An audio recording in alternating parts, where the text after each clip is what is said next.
Hello, this is Teammate, and today we will talk to you about nuclear naval propulsion. Simply put, nuclear propulsion is the intent to use the extremely large energy output from nuclear reactions in engines for locomotion.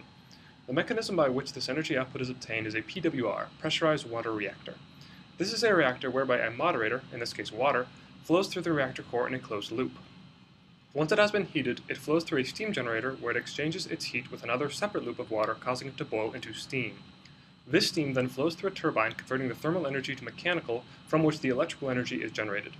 The cooled steam is then recondensed while the moderator is pumped back through the core and the cycle repeats.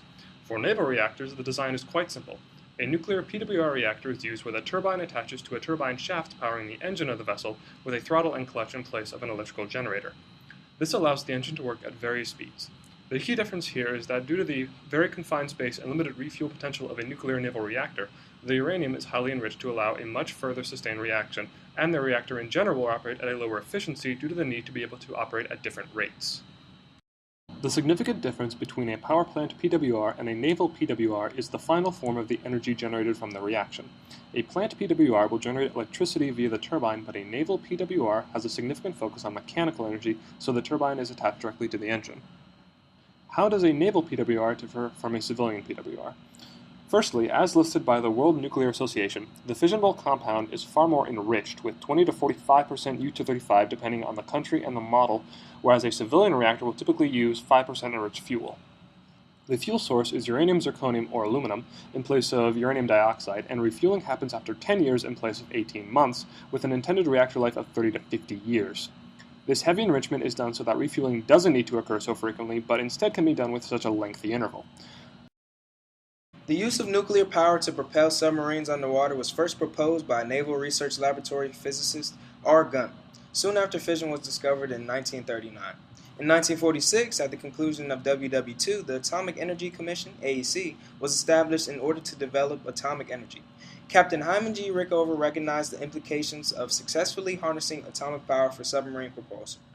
The Navy worked with the AEC laboratory at Oak Ridge, Tennessee on two parallel reactor development projects, a pressurized water-cooled reactor and a liquid metal reactor.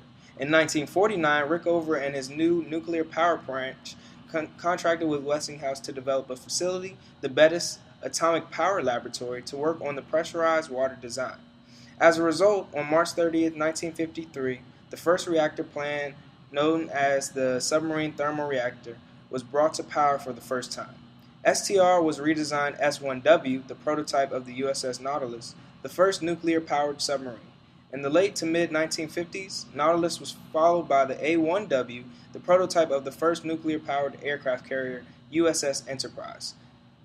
One of the major disadvantages regarding nuclear-powered vessels is cost. Nuclear-powered submarines cost around $2 billion, as opposed to $500 million for a diesel submarine.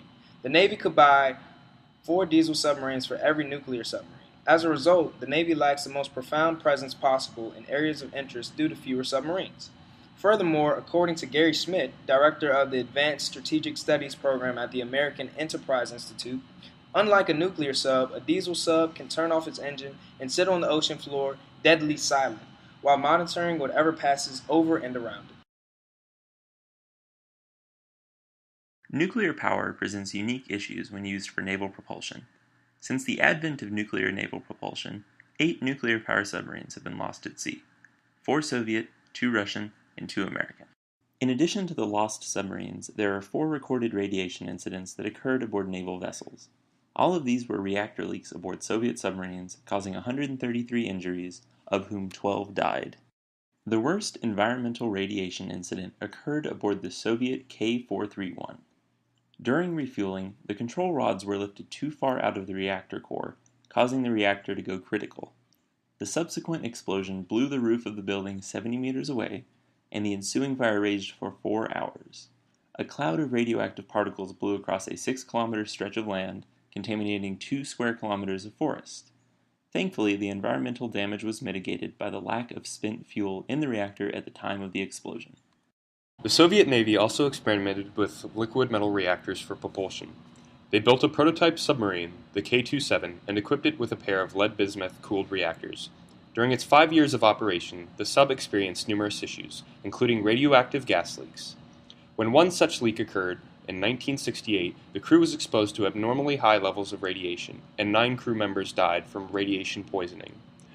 Unable to repair the sub, the Soviet Navy scuttled the ship in shallow water in the Kara Sea, against the objections of the International Atomic Energy Agency, which recommends scuttling nuclear vessels in deep water. The Russian government is now considering raising the vessel, as it poses a significant environmental risk.